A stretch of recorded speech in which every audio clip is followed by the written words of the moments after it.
en la oscuridad, en el naufragio y sin destino. Andas buscando una palabra de iluminación. Esta palabra te dará luz en medio de la oscuridad. El Ministerio de la Enseñanza y la Evangelización, Jesús Soberano Señor, presentan su programa Palabra de Iluminación con el maestro José Briceño. Ok, vamos a darle un aplauso para recibir la palabra. La palabra del Señor siempre se recibe con gozo, con alegría, con muchos deseos de aprender la palabra. De verdad que saludamos a los hermanos y a un amigo que nos están viendo por diferentes partes, a través del internet. Anoche a las 9 de la noche recibí un mensaje, recibí una llamada de Nueva York, del condado allá, me dieron el nombre, pero no sé hablar mucho, no sé expresar mucho el inglés. Yo sé que pollo es chicken, eso sí sé yo, y si pollo es chicken, repollo tiene que ser re-chicken, eso tiene que ver por ahí. Eso es como en la mañana es tu morro, bueno, mañana en la mañanita es tu morro, la tu morrita, tiene que ser así, por ahí va. Bueno, enviaron un mensaje del estado de Nueva York. Miento. Llamada telefónica para el Movilnet. Repicó, yo veo 000, no sé qué. Cuando veo me están llamando del estado de Nueva York. Me dice, maestro, impresionante, lo estamos viendo. Nuestra iglesia está comunicada con usted. Estamos bajando sus videos y sacándolos por lo que llaman el video bin a nuestra escuela dominical, porque verdaderamente el maestro necesitamos esa palabra. Mi pastor está pronto a llamarle porque queremos que usted esté con nosotros el año que viene acá en la ciudad de Nueva York. Yo no tengo problema, puertas se están abriendo, creo que viene un mundo internacional que no nos va a parar nadie, no solamente a mí, sino a todos los que Dios nos llamó a preparar. Eso son bendiciones que vienen. Por tanto, vamos a darle un aplauso a los que nos están viendo a través de la televisión, YouTube, internet, el Facebook, el Twitter. Ahora estamos en Twitter también. Una bendición. Ok, hoy nos toca hablar un poquitito acerca de lo que son los padecimientos de Jesús. Tema que creo que se va a llevar como unas 2, si no 3, cuidado, si no 4 clases, porque queremos desarrollarlo muy bien. Voy a tratar de hacer un seguimiento, de no hacerlo yo, lo hace el pastor Andrés, pero vamos a tratar de hacer un seguimiento personal, en el sentido de no fallar los jueves para terminar en lo personal. Ya que no pueda yo, lo puede hacer el pastor Andrés igual, a ver si podemos desglosar bien esto. Los padecimientos de Jesús. Cosa, me acuerdo, en una ocasión que vi la película o la proyección de Mel Gibson, La Pasión de Cristo, y viendo esa película yo llamé al pastor Andrés llorando, lo llamé llorando, mi llanto me ahogaba. Y el pastor creía del otro lado que estaba pasando algo. ¿Qué te pasa, Briceño? ¿Qué te pasó, mijo? ¿Estás llorando? ¿Qué pasó? ¿Algo sucedió? No, Andrés, que estoy viendo a Cristo en la cruz, que le están dando golpes. Y Andrés, pero ¿qué tú estás viendo? La Pasión de Cristo. Andrés la pastora vio la película y dijo, maestro, impresionante. Pero, creo que lo que Mel Gibson registra, que fue muy bien asesorado. Algunos teólogos protestantes, vamos a llamarlos así, formaron parte del asesoramiento que le dieron. Creo que con todo el asesoramiento y la asesoría que él tuvo, queda corto en sí por los padecimientos por los cuales Jesús pasó. La Biblia no registra en sí en detalles, tal como fue, hace una síntesis del asunto. Aún los historiadores judíos, tal como Alfred Emberchain, uno de los mejores que tenemos, Fabio Josefo, ellos tratan de, a través de las culturas, dar ciertas informaciones. De modo que creo que lo que vamos a dar ahora se queda corto, pero es importante que usted pueda tener conocimiento del precio y el costo y los valores de su salvación. Cuando yo estudié esto, en lo que pude extraer de lo que está en las Escrituras, desde ese día yo me rebelé en contra de todo lo que tenga que ver con el mundo de las tinieblas. Me rebelé. Porque no se justifica, no tiene sentido, no lógica, que Jesús haya tenido que pasar por todas estas cosas que vamos a narrar, y que por causa de eso, por haber aceptado su sacrificio, porque la salvación viene cuando yo acepto el sacrificio de Jesús, acepto los padecimientos de la cruz, acepto la ascensión al infierno. Cuando yo entiendo y acepto estas verdades, y entiendo que por causa de todas esas verdades yo fui acepto en Él, entonces cuando yo acepto la salvación de Él hacia mí, acepto que fui aceptado en Cristo, que Dios me reconcilió consigo mismo en Cristo, es lo que dice Pablo. Y cuando yo acepto todas estas cosas, entonces cuando soy trasladado del mundo de las tinieblas al mundo de la luz. Entonces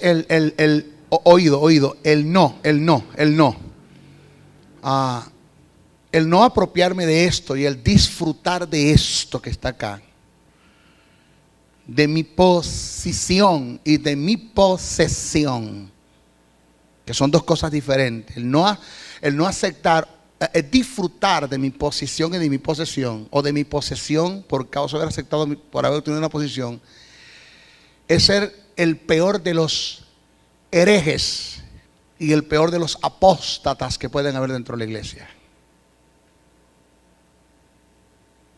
aún siendo creyente. Porque no tiene sentido el que yo haya sido trasladado de un reino hacia otro reino para permanecer en este reino otra vez. No tiene sentido. O sea, el que yo haya sido trasladado de aquí hasta allá solamente se dio por un acto de fe. En cuanto a mí, señores, eso a mí no me costó nada. Pero en cuanto a Él le costó todo lo que usted va a escuchar. Todo lo que usted va a escuchar. Por eso es que cuando sobre mí viene una enfermedad, yo veo que una enfermedad en mi cuerpo es aquello que viene a usurpar un lugar que no le pertenece. Por eso es que cuando yo digo y afirmo, oído con lo que me están viendo a través de este video, a través del internet, de YouTube, cuando yo digo y afirmo de que Dios permite la enfermedad en mi cuerpo, es la peor herejía que se puede decir desde un púlpito, y la peor apostasía verbal que se puede decir desde un púlpito. No así cuando la enfermedad viene a ocupar el lugar que le pertenece al espíritu. Viene a usurpar un lugar que no le pertenece, por ende no le pertenece. Y como yo conozco cuánto esto vale, todo lo que Él tuvo que padecer para yo ser sano, ser libre, entonces cuando yo me arrebraveo, me molesto, me da un celo ministerial y un celo como cristiano, y lucho en contra de aquello que yo sé que no me pertenece, que costó sangre. Pero resignarme a tal enfermedad diciendo que viene de parte de Dios, eso es una herejía y una apostasía, porque eso no viene de Dios. Comenzamos desde el Getsemaní.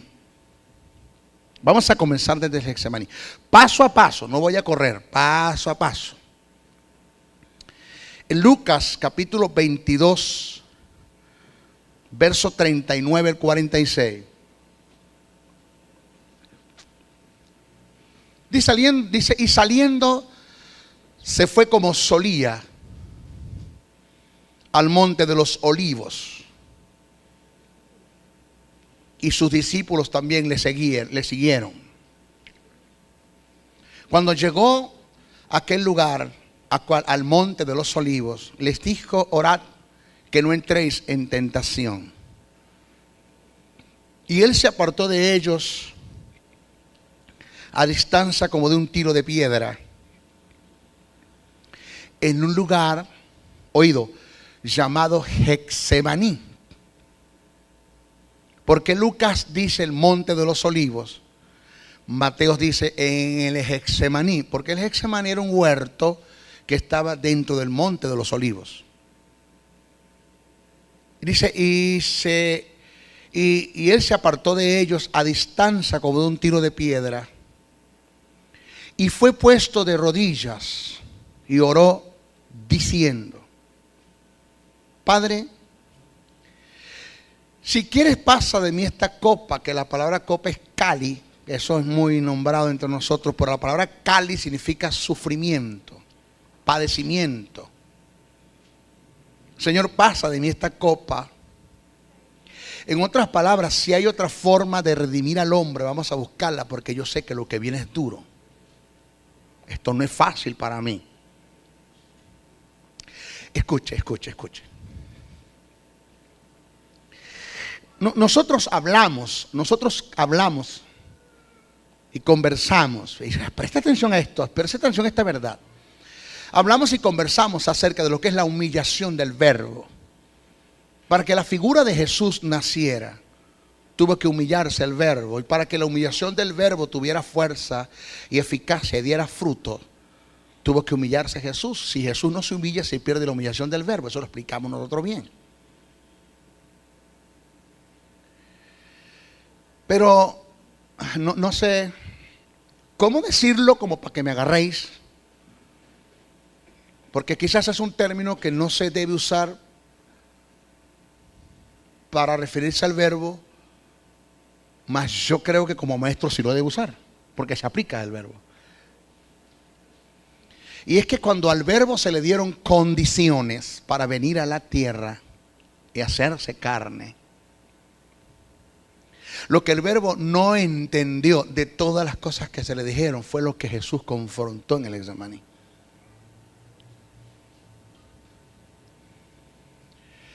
Una cosa es que como verbo tú me dejas a mí ciertas demandas que debo cumplir, advertencias. Y otra cosa es pasar por esos momentos difíciles en el cuerpo de Jesús. Porque sí hubo una humillación del verbo, y eso, yo eso no sé si decirlo, que lo afectó desde el punto de vista emocional, pero no fue fácil para el verbo humillarse.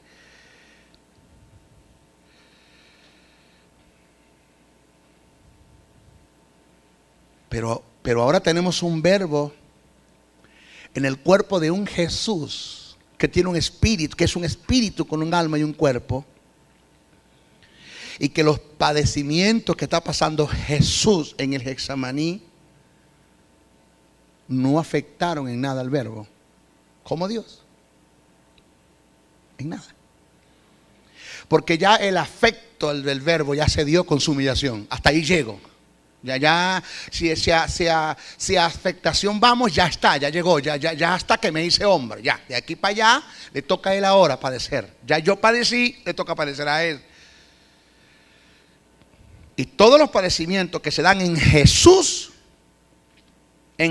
como hombre, al verbo no lo afectaron, pero sí lo tocaron desde el punto de vista emocional, en el sentido que siendo el verbo y estando dentro del cuerpo de Jesús, no podía hacer nada por él. ¿Me agarran? Sí, me agarran.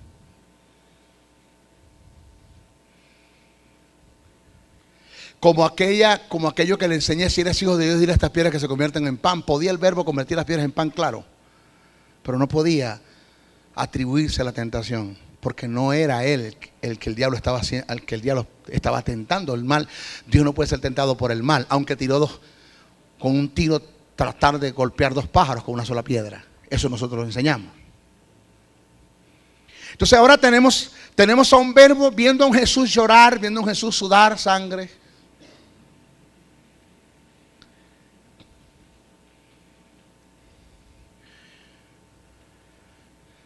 Viendo a un Jesús pasar por todo lo que vamos a decir ahora y que tiene que el verbo ser aliado a Dios. Porque fue Dios quien nos sometió a todo eso y yo como Dios, como verbo, tengo que estar de acuerdo con lo que tú estás haciendo.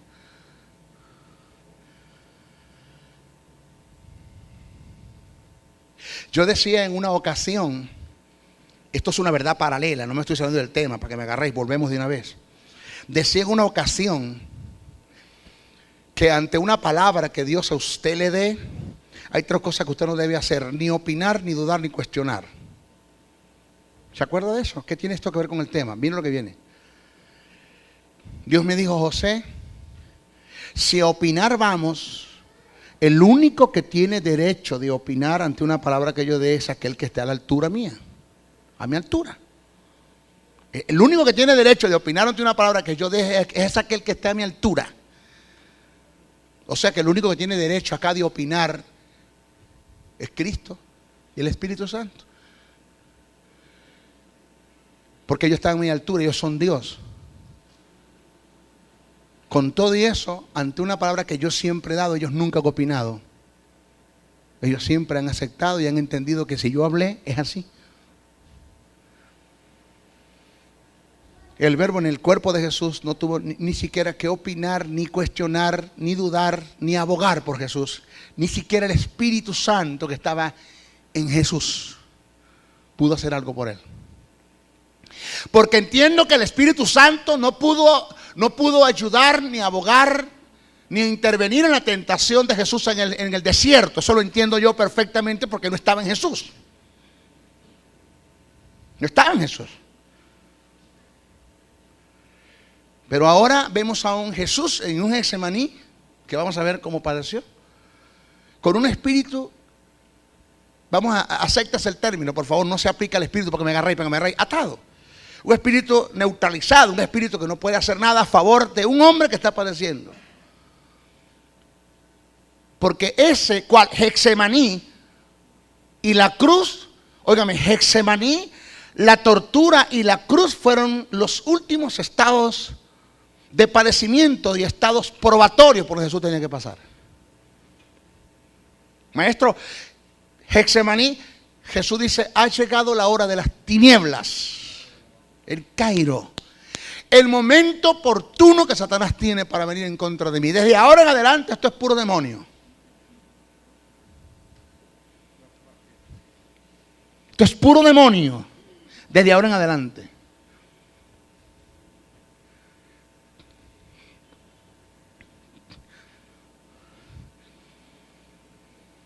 Dice, y él se separó de ellos a distancia como de un tiro de piedra, puesto de rodillas oró diciendo, Padre, si quieres pasa de mí esta copa, pero que no se haga mi voluntad sino la tuya. Y se le apareció un ángel del cielo para fortalecerle. ¿Para qué? Fortalecerle. Más adelante voy a explicar lo que es fortalecer allí. Un hermano me dijo, pero ¿cómo a usted se le ocurre decir esas locuras, maestro? Porque dije que Jesús estuvo a punto de claudicar en el Getsemaní. A punto. Casi que se va a tierra. No fue fácil el Getsemaní para Jesús. ¿Por qué, maestro? Considerando el término fortalecer que utilizó el escritor. Considerando la asesoría del ángel. Que leemos la Biblia como un libro de Condorito, no son todos, pero los hay, y no tomamos en cuenta los términos desde el punto de vista etimológico, los valores que están allí.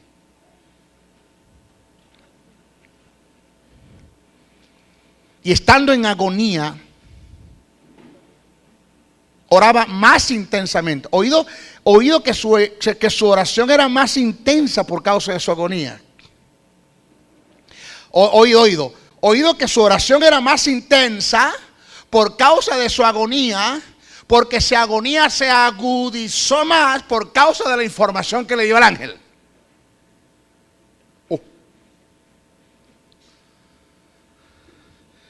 ¿Sí me agarran? Su oración era más intensa por causa de su agonía, que se agudizó más por causa de la información que le dio el ángel. Porque el término fortalecer no indica darte ánimo, sino el término fortalecer indica venir a hablar contigo, lo que se te dijo, lo que se te habló, lo que tú sabes, que eres la última carta. Dios no tiene más verbo, Dios no tiene más verbo que se hacen carne, Dios no tiene más Jesucristo, Dios no tiene más hijo, el único eres tú. Y lo que te está pasando aquí en Getsemaní es poquito para lo que te viene. Así es que agarra ese duro, hermano.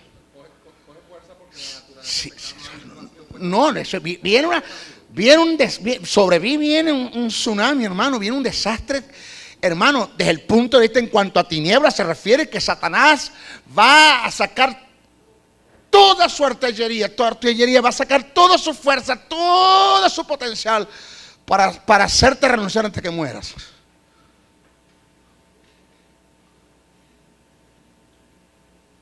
Eso significa fortalecer. Fortalecer significa no solamente el darte ánimo, sino de animarte en medio de la información que te va a dar desde el punto de vista no negativa, sino desde el punto de vista en cuanto a verdades que vienen sobre ti que no son muy buenas. Entonces oraba más intensamente, porque su agonía era más por causa de la información que le dio el ángel.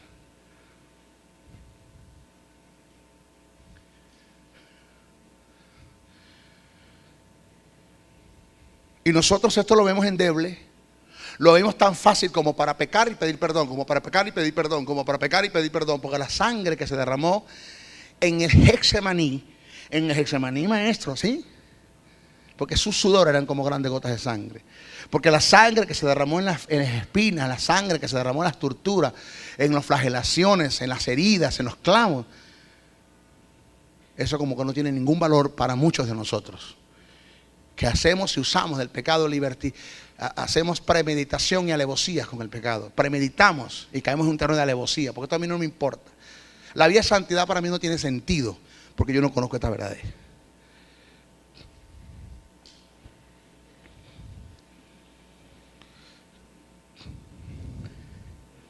Y se le apareció un ángel del cielo para fortalecerle. Y estando en agonía, oraba más intensamente. Y era su sudor como grandes gotas de sangre. Qué tremendo, pastor, que el único que registra es un médico. Ni Marcos, ni Mateo, ninguno de ellos registra esto. ¿Por qué lo registra Lucas? Porque la información que le está dando Pedro, se cree que Lucas es el evangelio de Pedro. La información que le da Pedro y Lucas le Pedro a este chico, y él empezó a sudar como rojo. Yo veía, porque solamente 3 fueron con él allá arriba. Uno fue Pedro.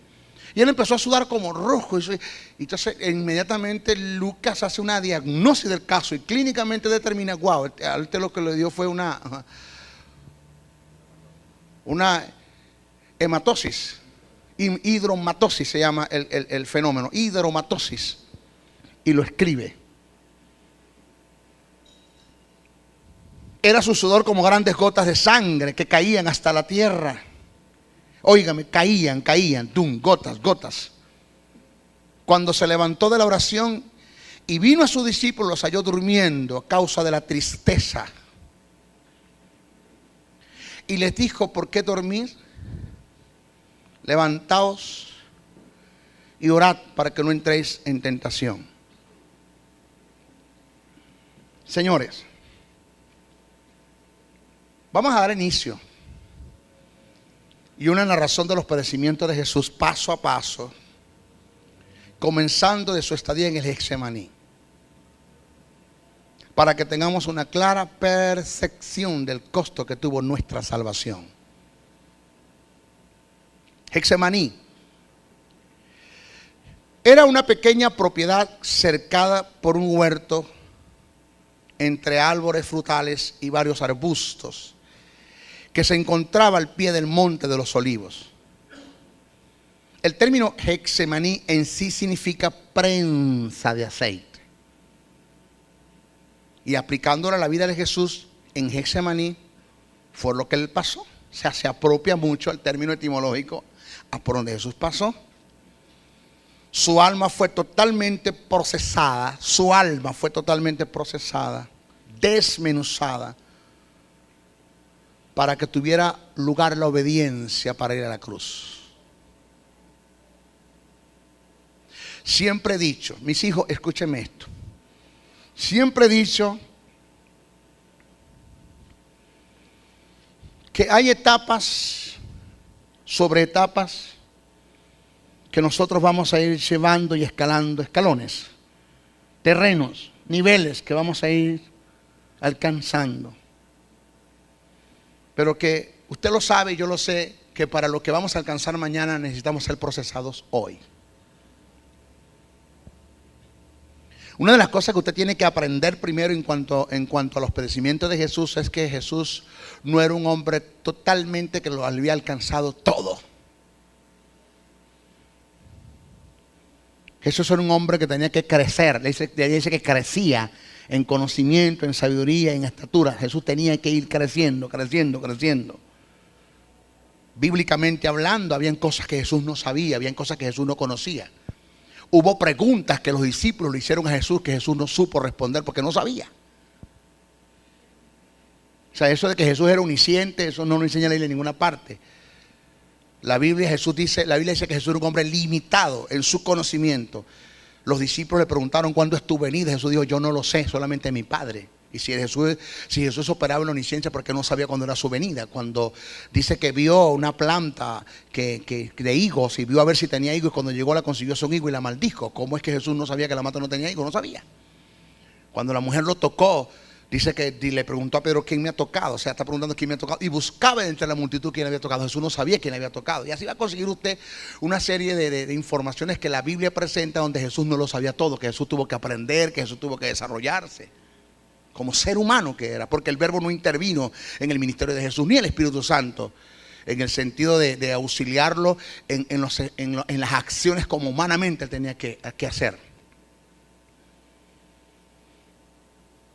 No sé, pastor, si esto no sé cómo esto va a caer, lo que voy a decir ahora, pero yo creo que me agarréis. Jesús, pastor, es duro esto, papá. Jesús, para ir a la cruz, no estaba preparado. No estaba preparado. Señor, pasa de mí esta copa. Pásala. Pasa, o sea, eso de que, hermanos, la voluntad de Jesús era la voluntad del Padre, eso es mentira. Jesús tenía una voluntad muy propia de Él, que Él sometió su voluntad a la del Padre, es otra cosa, eso es obediencia. Y la fuerza de la obediencia no está en cuando tú haces lo que te gusta hacer. La fuerza de la obediencia está cuando tú haces lo que Dios te dice que hagas que nunca quieres hacer. Ay, diga ay. Y la fuerza de la obediencia está cuando tú no haces lo que tú más quieres hacer, que Dios te dice que no hagas. Y ahí estuvo la fuerza de la obediencia. Pasa de mí esta copa. Pásala. Si hay otra forma de redimir al hombre, vamos a buscarla, porque lo que viene es duro, Señor. Señores, esto se llama cristología de alta crítica. Esto no es biografía de Jesús. Esto es cristología. Cosas que son tan determinantes en la vida de un hombre llamado Jesús, que lamentándolo mucho la iglesia no lo conoce. La iglesia cristiana, el cuerpo de Cristo, no conoce a Jesús. Te voy a hablar de un 90% de los creyentes a nivel mundial no conocen a Jesús. Porque el no conocer estas cosas es no conocer a Jesús.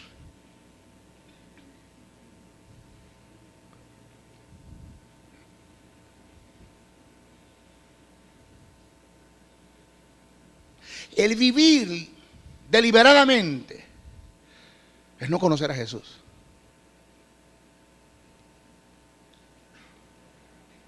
El no tener compasión por las almas que se pierden es no conocer a Jesús. El no orar el perder una oportunidad de orar por los enfermos que se te atraviesan en el camino es no conocer a Jesús. El no moverse a misericordia después de haber tenido compasión por las almas es no conocer a Jesús.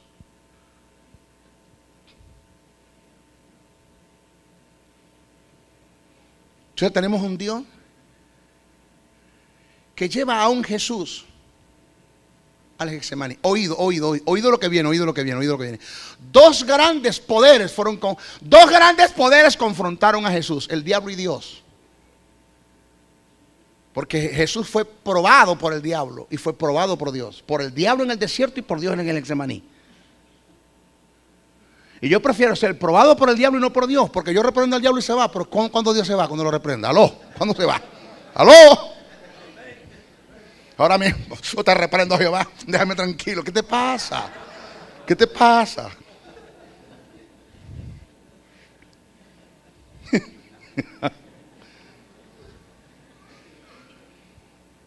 Y Jesús tuvo que ser quebrantado, desmenuzado, triturado, para que Él pudiera ceder su voluntad, para después entrar en una vida de obediencia y poderlo llevar a la cruz bajo una obediencia por contentamiento y no una obediencia por resignación. Porque lo primero que tenemos en Getsemaní es un Jesús que presenta una obediencia. Prácticamente no es que en lo total, pero sí casi por resignación. No, eso es lo que yo quiero. No es lo que yo quiero. Tuvo que ser procesado para que su obediencia llegara a ser una obediencia por contentamiento. Una obediencia por persuasión y no por opresión. Una obediencia porque Él cede su voluntad, porque Dios lo enamora y lo convence del caso que debes ir a la cruz.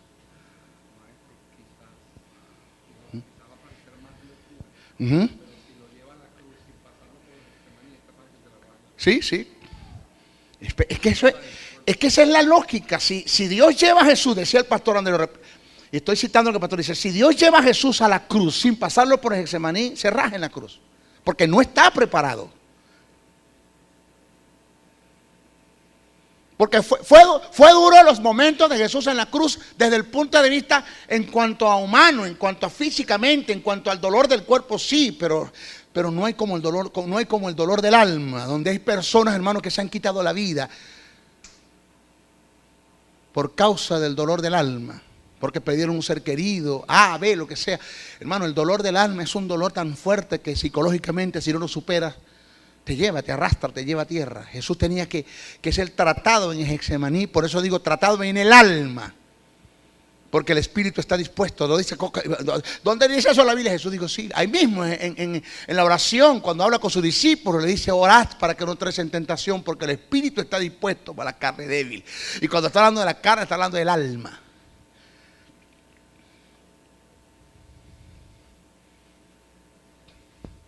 Por eso decimos que es paso a paso que vamos entrando en este tema. Yo puedo estar ya, si al caso llevamos a Jesús a la cruz de una vez. No quiero llevar allá hasta que usted lo entienda, por donde tuvo que pasar minuciosamente el tiempo que Jesús tuvo en Getsemaní.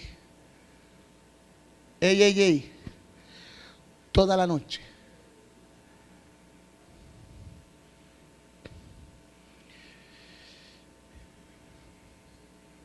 En Getsemaní, Jesús no solo fue tentado por el diablo, ya lo decíamos, también fue confrontado, probado por Dios. En la carta de los Hebreos nos refleja este cuadro que fue difícil para Jesús. Se lo voy a interpretar, preste atención, óigame esto. Y Cristo, en los días de su carne, oiga que el verbo no está allí, ofreciendo ruego y súplica. ¿Ofreciendo qué? Ruego y súplica. Hebreos 5, 7, 8. Y Cristo, en los días de su carne, ofreciendo ruego y súplica con gran clamor y lágrimas al que podía librarlo de la muerte. Al que podía ¿qué? Librarlo de la muerte. Hablando de Dios. Fue oído. Aquí es donde viene. Fue oído a causa de su temor reverente. Pero es que no entiendo, maestro. Usted sabe que yo siempre que leo este pedacito yo no entiendo, porque dice que clamó al que podía librarlo de la muerte, dice que fue oído, pero ¿cómo es que fue oído? No lo mataron de todas maneras. Freddy, ¿qué fue lo que Dios oyó de la oración de Getsemaní? Porque el que escribe dice que rogó al que podía librarlo de la muerte. Esto es a Dios, pero siempre murió. Entonces parece que hay un contraste acá cuando me dice que fue oído. ¿Por quién? Por el que podía librarlo de la muerte. ¿Quién es este Dios? Y si la oración era para que Dios lo librara de la muerte, ¿cómo es que fue oído si de todas maneras lo mató en la cruz? Porque lo que fue oído fue la segunda parte de la oración. Porque la oración se compone en dos partes. Señor, pasa de mí esta copa, pero que no se haga mi voluntad sino la tuya. Lo que Dios oyó fue la segunda parte de la oración. La primera no te la puedo escuchar, la segunda es la que voy a agarrar para mí. Tienes que ir a la cruz.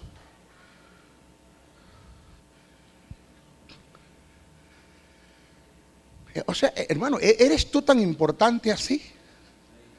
¿Eres tú tan importante así que Dios... mira todo esto. Y no hemos dicho nada. ¿Es usted tan importante así? ¿Es que usted vale tanto así que...? Ahora entiendo a David cuando dice, ¿quién es el hombre? Yo siempre había leído ese texto desde el punto de vista despectivo. David aquí dice, pelo. No.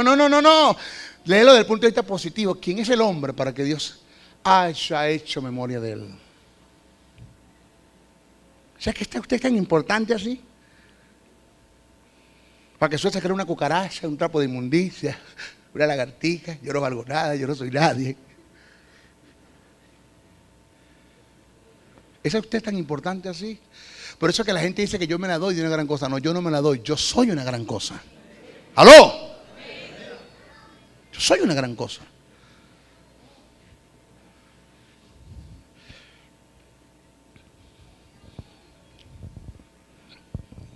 Y Cristo,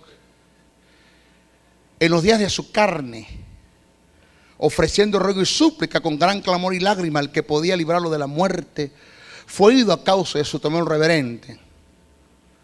Y aunque era hijo, por lo que padeció. ¿Sabe lo que significa esto, pastor, cuando dice, y aunque era hijo? ¿Sabe qué significa esa expresión, y aunque era hijo? No hubo excepción ni acepción.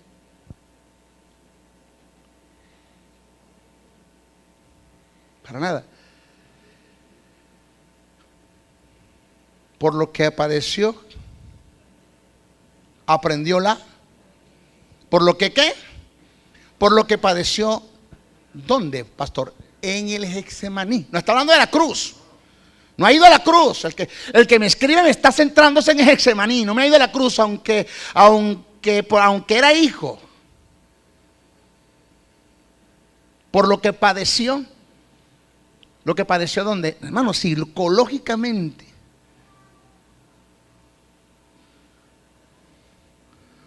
Aprendió la obediencia. ¿Por qué aprendió la obediencia? Porque se dio su voluntad. ¿Por qué se dio la voluntad? Porque hubo un quebrantamiento. ¿Por qué tuvo que haber un quebrantamiento en él? Porque Jesús no estaba preparado para ir a la cruz. Jesús tenía una serie de informaciones como verbo. Pero una cosa es que te digan las cosas y otra cosa es que te metan a hacer las cosas que te dijeron. Del dicho al hecho hay mucho trecho. Al verbo se le dijeron todas las cosas, pero aquí quien está alargando el periodo soy yo. ¡Aló!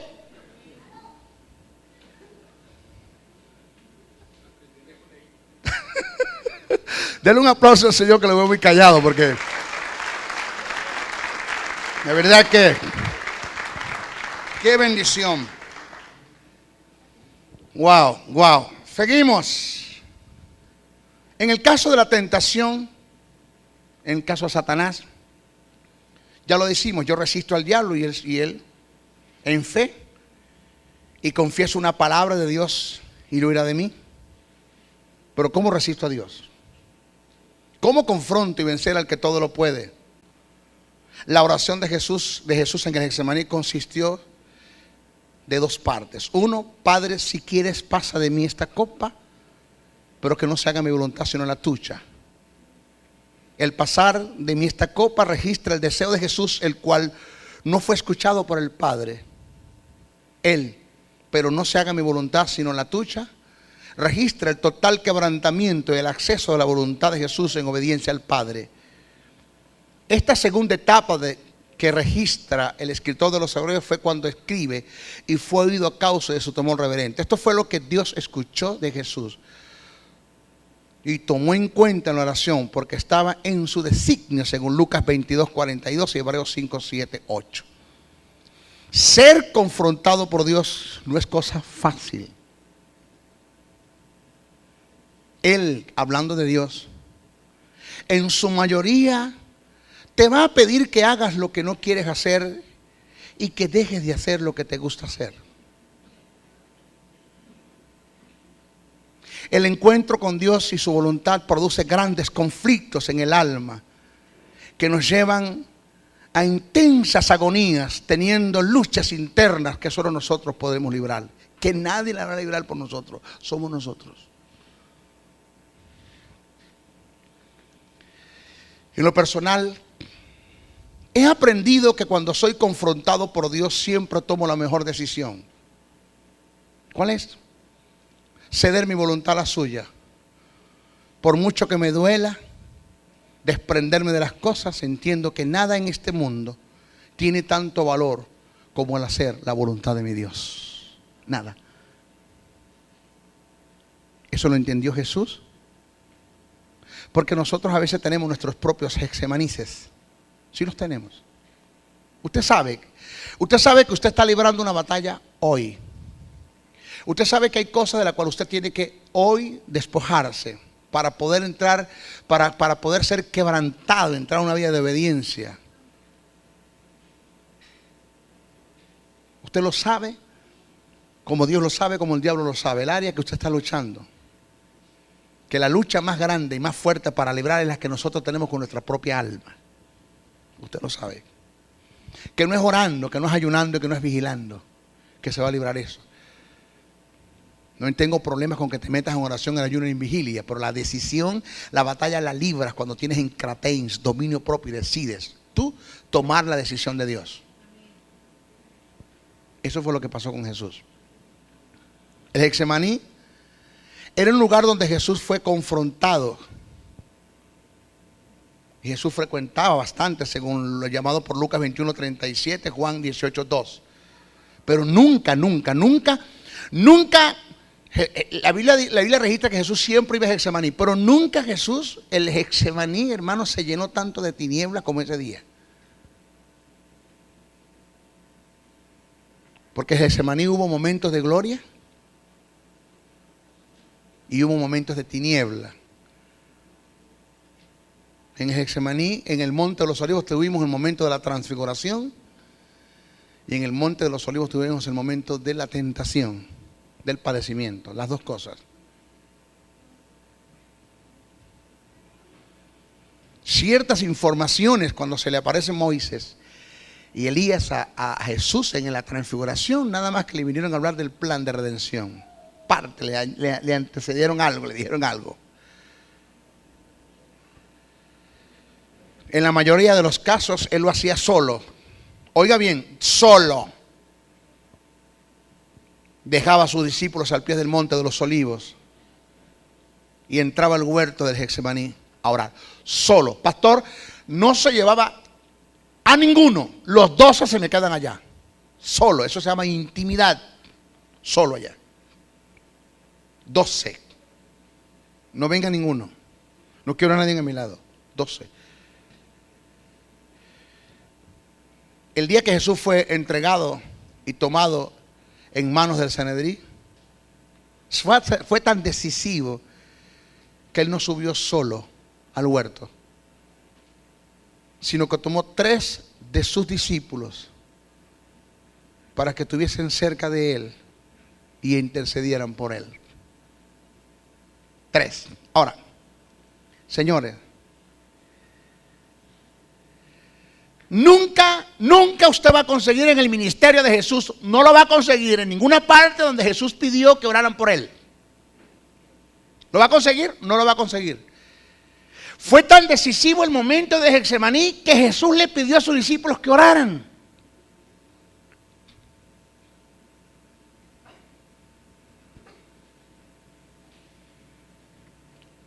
No aparece desde el punto de vista literal donde Jesús dice quédense aquí, oren. Pero con las expresiones que vamos ahora a leer, está tácito, está sobreentendido que les había dicho tal cosa. Ahora, ¿te imaginas a un Jesús pidiendo que oren por él? Así estaba el hombre emocionalmente, así estaba. Emocionalmente, así estaba.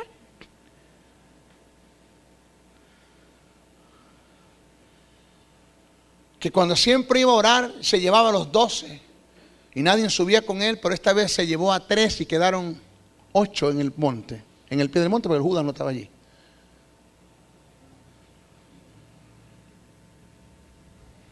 Cuando Jesús se expresa, así que no habéis podido orar conmigo una hora. Mateo 26:40. Señala la necesidad que tenía de una intercesión a causa de su agonía. Él se sentía solo. Quizás un poco, óigame, yo digo quizás como expresando una duda, pero creo que fue así. Quizás un poco confundido, totalmente turbado, angustiado.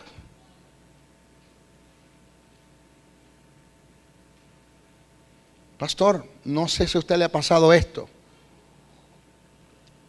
que le voy a decir ahora. Creo que sí. Creo que sí. Porque a la altura que usted está, tuvo que haber pasado por allí. No sé si a usted le ha pasado, pastor, que usted ha sentido una soledad, pero, pastor, una soledad que ni la compañía de tu esposa te hace satisfecho en esto. Que no hay un consejo, que no hay una oración, que no hay un alguien que se te acerque.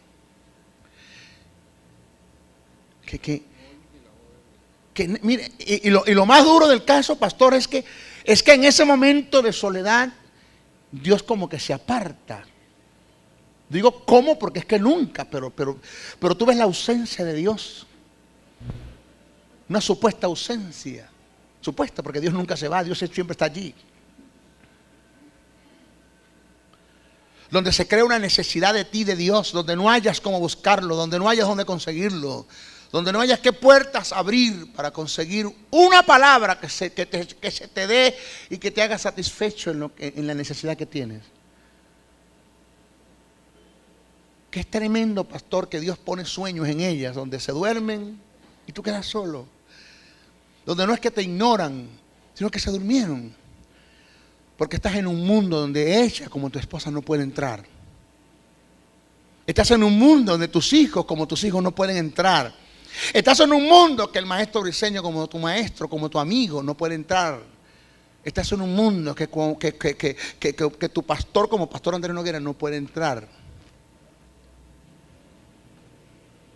Porque las palabras que tú me das, por mucho que me las des y por muy bonitas que suenan, se las lleva el viento, porque es que no me dicen nada. No es que son vacías, sino que entras en un globo donde Dios te encierra, donde no hay dependencia, donde Dios te lleva a renunciar a todo para depender de Él totalmente.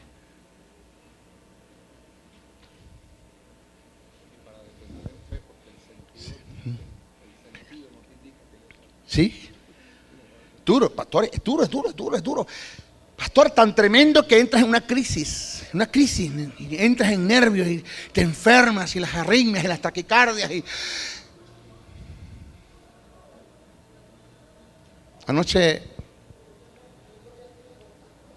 yo pegaba gritos en el cuarto, yo solo, orando.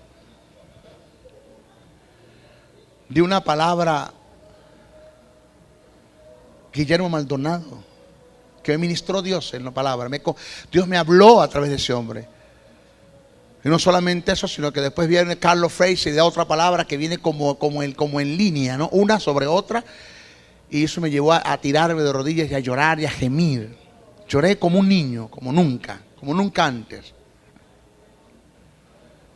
Pero sí pasamos por nuestros Getsemaníes nosotros. Cuando Jesús se expresa, así que no has podido velar conmigo una hora, según Mateo 26:40, señala la necesidad que tenía de una intercesión a causa de su agonía. Él se sentía solo, quizás un poco confundido, totalmente turbado y angustiado por todo lo que le sobrevenía. Comenzó a sentir una agonía psíquica hasta el punto que exclamó: tengo una tristeza que me está causando la muerte. Porque el texto original no dice tengo una tristeza que me está, mi alma está triste hasta la muerte. El texto original no dice así. El texto original dice tengo una tristeza que me está causando la muerte.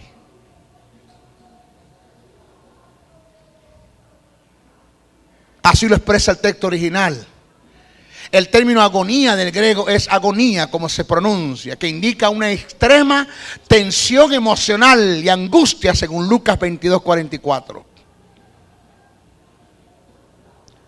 Según algunos historiadores, Cristo oró en la forma más humillante, como lo hacía todo judío. Se postraba a sus pectorales y su rostro en tierra. Tanto era el sufrimiento producido por esta agonía que la Biblia describe su sudor como grandes gotas de sangre. Señores, Jesús no fue el hombre que se arrodilló simplemente. Búsquese la película de Mel Gibson y la ve, y ahí se ve un Jesús tirado en tierra, sus pectorales pegados a tierra y dice que transpiraba el polvo de la tierra. De la forma más humillante que un judío lo hacía. Cabe resaltar y tomar en cuenta que el término utilizado para gotas de sangre es tromboiomatos, que indica una sangre espesa, coagulada.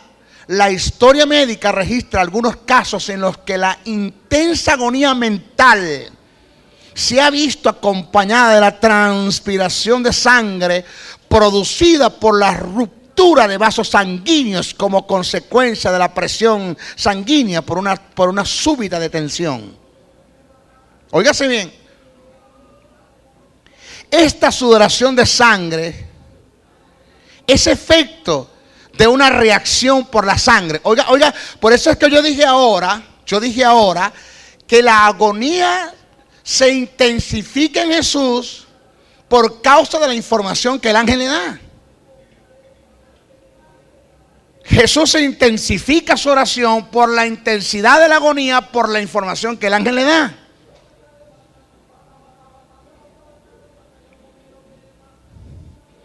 Esta sudoración de sangre es efecto de una reacción por la sangre que se retira del corazón en caso de extremo pavor.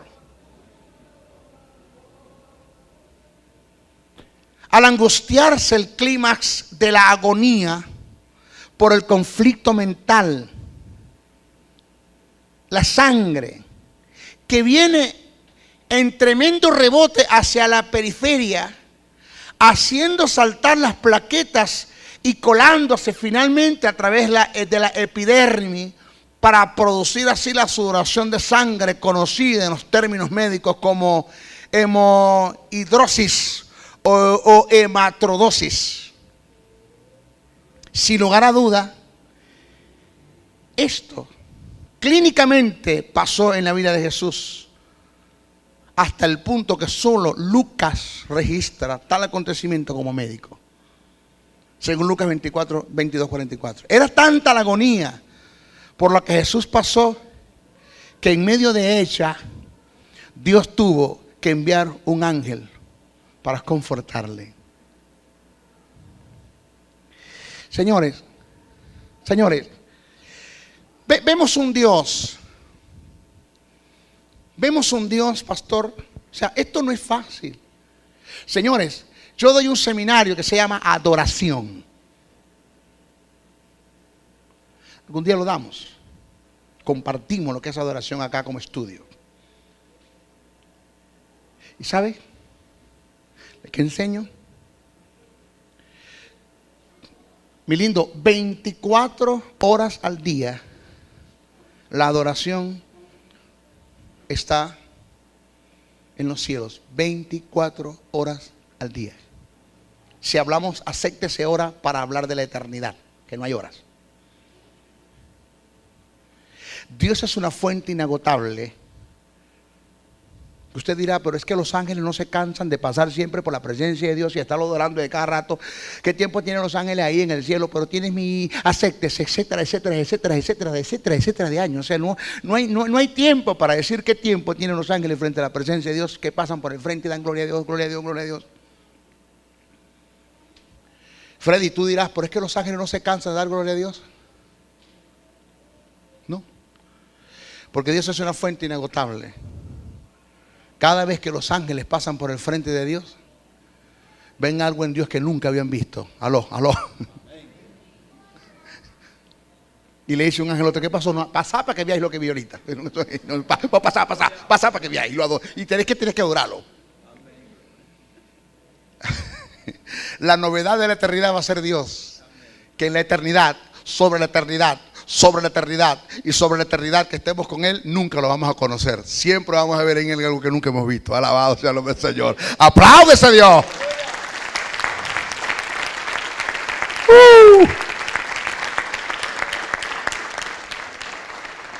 ¿Y sabe qué quiero decir? Que la adoración nunca se ha detenido en el cielo. Por una sola vez en el mundo se detuvo. Desde que Jesús entró en Getsemaní hasta que resucitó de los muertos, la adoración se detuvo casi por 3-4 días completo la adoración. No hubo ángeles que adoraran. ¿Usted sabe lo que es eso? Maestro, que usted me está diciendo que hubo luto en el cielo. El cielo se oscurece en el tiempo de la muerte de Jesús en la cruz. Porque usted no es mejor padre que Dios. Usted no va a estar música cantando cuando su hijo está a punto de morir. Y menos cuando usted tiene que producir la muerte sobre él. Menos cuando es usted el que tiene que matarlo. Menos cuando es usted el causante de su muerte. Usted no va a estar bailando ni va a estar que los ángeles estén adorando. Ustedes se callan. Aquí no hay lugar para adorar a nadie. Y la adoración se detuvo desde que Jesús entró en Getsemaní. Desde ese momento la adoración se detuvo hasta que Jesús resucita, que fue recibido arriba en gloria. El término recibido arriba en gloria significa que se dispara una adoración que había sido detenida por un tiempo.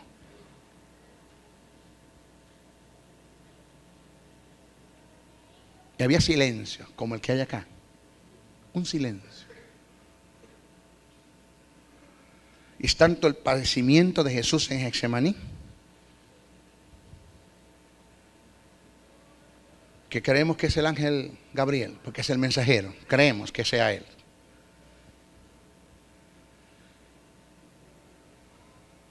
Dios voltea su rostro y dice: Gabriel. Y muy triste, Gabriel, muy triste. Porque no crea usted que Dios no pasa por momentos de tristeza. ¿Sí? Le conmovió tanto ver el mundo como estaba que envió a su hijo. No crea usted que Dios no se ha conmovido emocionalmente. No crea usted que Dios, como es Dios, no tiene sentimientos. No crea usted que Dios, como es Dios, no le duele la traición de la gente. Lo bueno de Dios es que eso no lo detiene. Adelante. Gabriel, él se acerca. Dime, Jehová, voy a hablar con Jesús. Y dile esto. ¿Y sabe qué significa el término fortalecer del griego? Mira, el hecho de que Dios haya enviado un ángel para fortalecer a Jesús es porque el tipo casi se me va a tierra.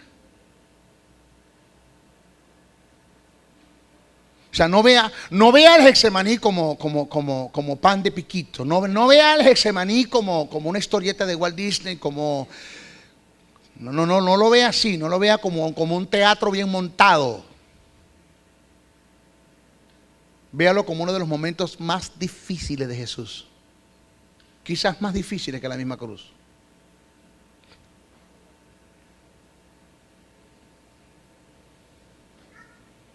Y un ángel se acerca y habla, llega con Jesús y dice: Jesús se lo queda mirando y dice: dime, en el cielo hay una tensión, allá nadie está adorando. Allá todo el mundo está callado, allá nadie dice nada. Pero ninguno de nosotros está sintiendo lo que tú estás sintiendo. Eso de que cuando a usted se le muere un familiar, un supuesto negado que le parta a su mamá o parta a su papá con el Señor, eso de que uno llegue y mi sentido de pésame, eso es mentira. Uno no siente lo que tú estás sintiendo. Ese no era tu madre. Por tanto, nadie puede sentir lo que tú estás sintiendo aquí en Getsemaní. pero Jehová, que es tu padre, me mandó a hablar con vos. Y te vengo a decir es esto. Jesús levanta el rostro, óyeme, demacrado, sin comer, sin beber, sin dormir. ¿Te puedes imaginar eso? O sea, un hombre psicológicamente torturado, hermano, en el Getsemaní. El estado mental por el que Jesús pasó para que nosotros no pasásemos nunca por eso. Para que fuésemos libres de la sanidad, aún psicológicamente hablando.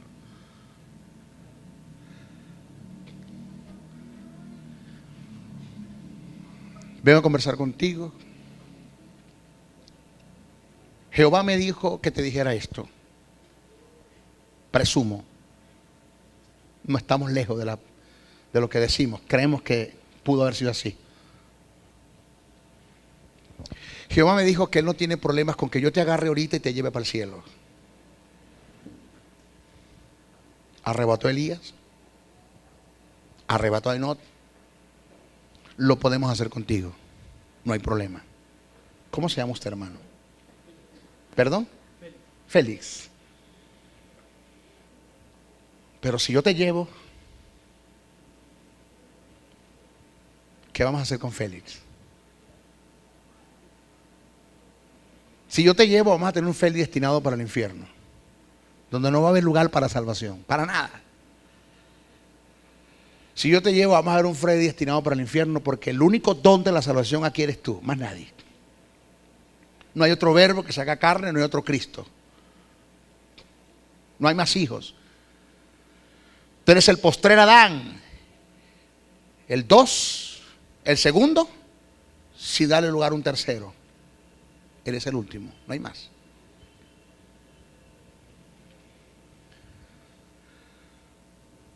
Así que yo no tengo problemas con agarrarte y llevarte. Pero mira la humanidad. Al verbo se le dieron condiciones por donde él tenía que pasar. Dice Jesús, sí, pero hablaron con el verbo, conmigo no hablaron. Yo no existía todavía con eso. Bueno.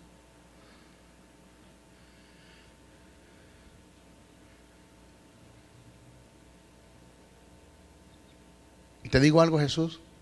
Jesús levanta el rostro con todo demacrado. Dime, supongamos que sea Gabriel. Dime, Gabriel, el mensajero de Dios. Dime, Gabriel, lo que estás pasando ahorita, no me lo digas. No me lo digas, Gabriel. Tu mirada me dice mucho, no me lo digas. No es nada para lo que viene. Que no me lo dijeras, te dije. Para lo que viene. Viene la tortura de los hombres, de un Getsemaní a un Pilato, de un Pilato a Herodes, de un Herodes a un Pilato.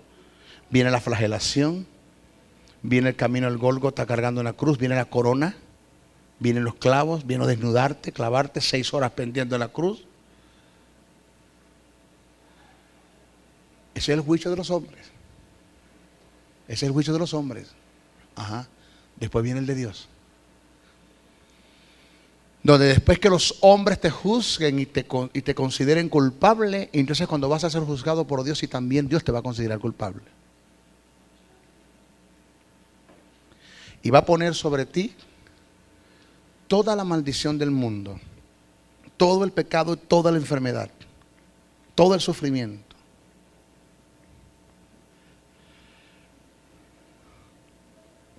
Ajá. Y después de eso, vas a morir como el más grande de los malditos de este mundo, como un desgraciado, como un abandonado, como los que traspasan a espada, dice el que escribe en los Salmos. Vas a morir. Las 2 muertes van a entrar sobre ti, tanto la física como la espiritual. Y Jesús mira a Gabriel y Gabriel mira a Jesús. ¿Me estás oyendo, Jesús? Y Jesús, sí, sí. Le acabas de decir al Padre que pase de ti la copa. Te vuelvo a repetir, yo no tengo problemas con agarrarte y llevarte al cielo. Vamos a pasar la copa. Pero ¿qué es la vida de ellos? ¿Qué es la vida de la humanidad? Vámonos. Pero si no, ¿te quieres ir? ¿Y te quedas? Mira lo que viene. Y después que mueras en la cruz, vas a ir al infierno, a ocupar el lugar de la humanidad. Y se va a cumplir en ti todo lo que está escrito en el Salmo 22. Todo lo que está escrito en el Salmo 88 y todo lo que escribió Jonás en su libro se va a cumplir en ti. Eso está escrito para que se cumpliera en ti. ¿Tú has leído el Salmo 88, Jesús? Sí, sí. El 22, sí, también. Jonás, claro. ¿Vas a pasar por ahí?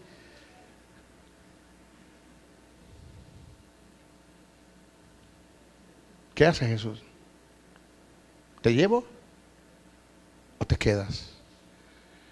Jesús inclinó el rostro y dijo: pero que no se haga mi voluntad, sino la tuya, Señor. Sino la tuya. Sino la tuya.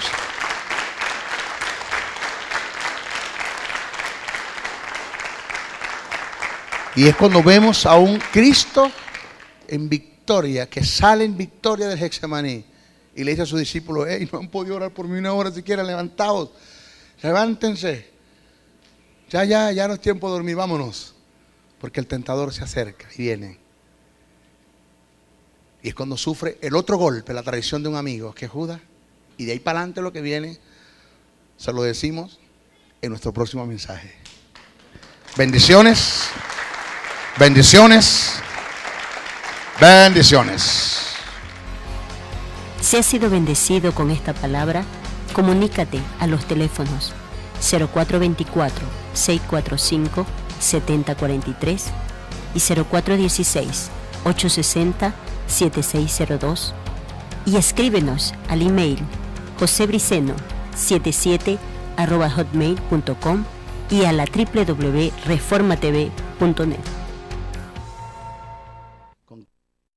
Y el pastor creía del otro lado que estaba pasando algo. ¿Qué te pasa, Briceño? ¿Qué te pasó, mijo? ¿Estás llorando? ¿Qué pasó? ¿Algo sucedió? No, Andrés, que estoy viendo a Cristo en la cruz, que le están dando golpes. Y Andrés, pero ¿qué tú estás viendo? La pasión de Cristo. Andrés vio la película y dijo: maestro, impresionante. Pero, creo que lo que Mel Gibson registra, que fue muy bien asesorado, algunos teólogos protestantes, vamos a llamarlos así, formaron parte del asesoramiento que le dieron. Creo que con todo el asesoramiento y la asesoría que él tuvo, queda corto en sí por los padecimientos por los cuales Jesús pasó. La Biblia no registra en sí en detalles, tal como fue, hace una síntesis del asunto.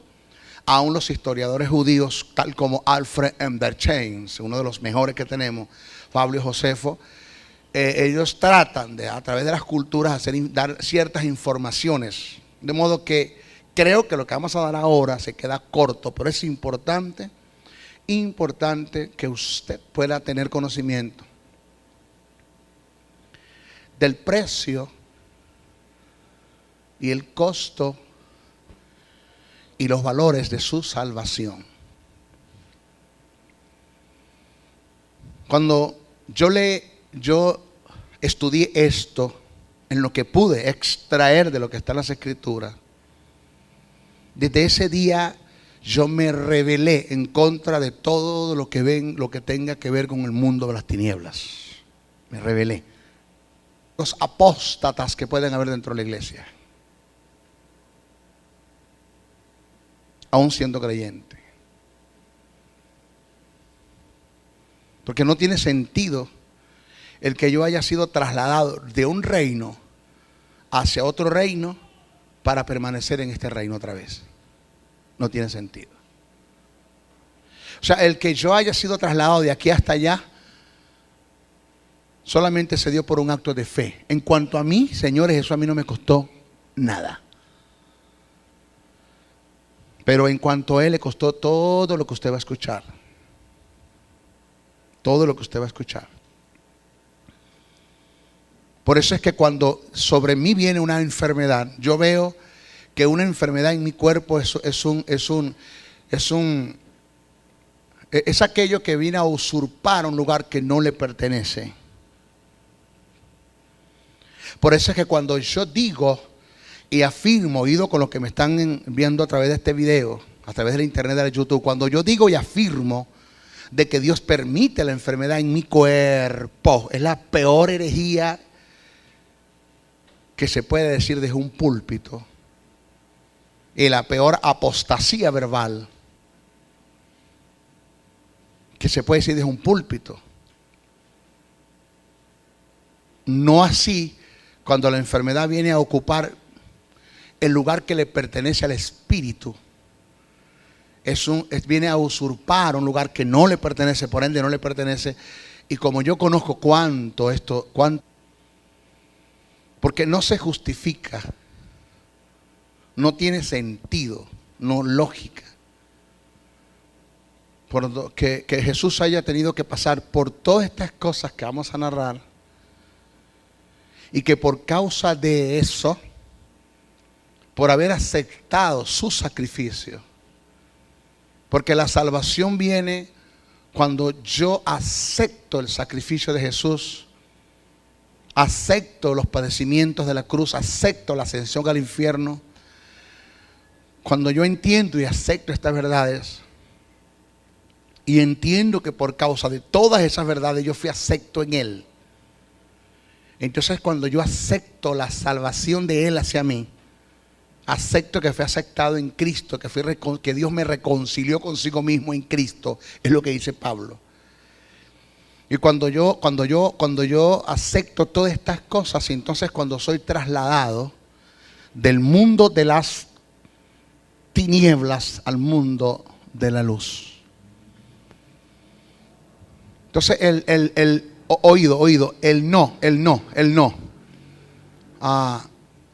no apropiarme de esto y el disfrutar de esto que está acá, de mi posición y de mi posesión, que son dos cosas diferentes. El no aceptar, disfrutar de mi posición y de mi posesión, o de mi posesión por causa de haber aceptado, por haber tenido una posición, es ser el peor de los herejes y el peor de los...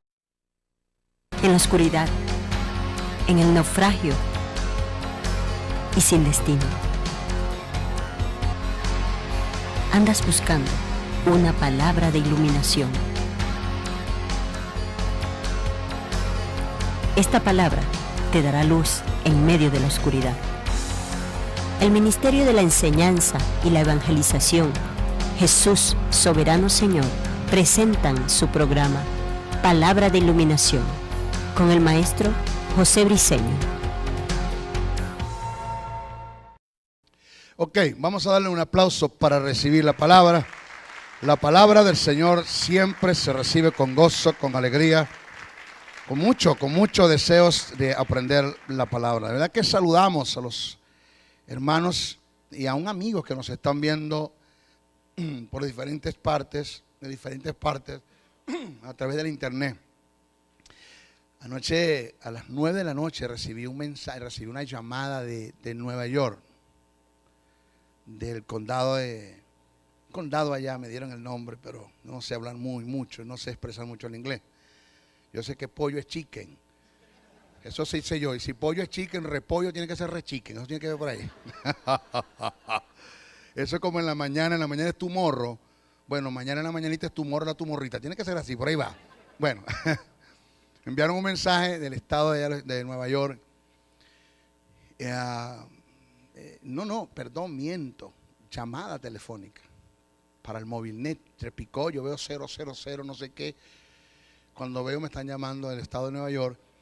Me dice, maestro, impresionante, lo estamos viendo. Nuestra iglesia está comunicada con usted. Estamos bajando sus videos y sacándolos por lo que llaman el video bin a nuestra escuela dominical, porque verdaderamente el maestro necesitamos esa palabra. Mi pastor está pronto a llamarle porque queremos que usted esté con nosotros el año que viene acá en la ciudad de Nueva York. Yo no tengo problema, puertas se están abriendo, creo que viene un mundo internacional que no nos va a parar nadie, no solamente a mí, sino a todos los que Dios nos llamó a preparar. Eso son bendiciones que vienen. Por tanto, vamos a darle un aplauso a los que nos están viendo a través de la televisión, YouTube, Internet, el Facebook, el Twitter. Ahora estamos en Twitter también. Una bendición. Ok, hoy nos toca hablar un poquitito acerca de lo que son los padecimientos de Jesús. Tema que creo que se va a llevar como unas 2, si no 3, cuidado, si no 4 clases, porque queremos desarrollarlo muy bien. Voy a tratar de hacer un seguimiento, de no hacerlo yo, lo hace el pastor Andrés, pero vamos a tratar de hacer un seguimiento personal, en el sentido de no fallar los jueves para terminar en lo personal. Ya que no pueda yo, lo puede hacer el pastor Andrés igual, a ver si podemos desglosar bien esto. Los padecimientos de Jesús. Cosa, me acuerdo, en una ocasión que vi la película o la proyección de Mel Gibson, La Pasión de Cristo, y viendo esa película yo llamé al pastor Andrés llorando, lo llamé llorando, mi llanto me ahogaba.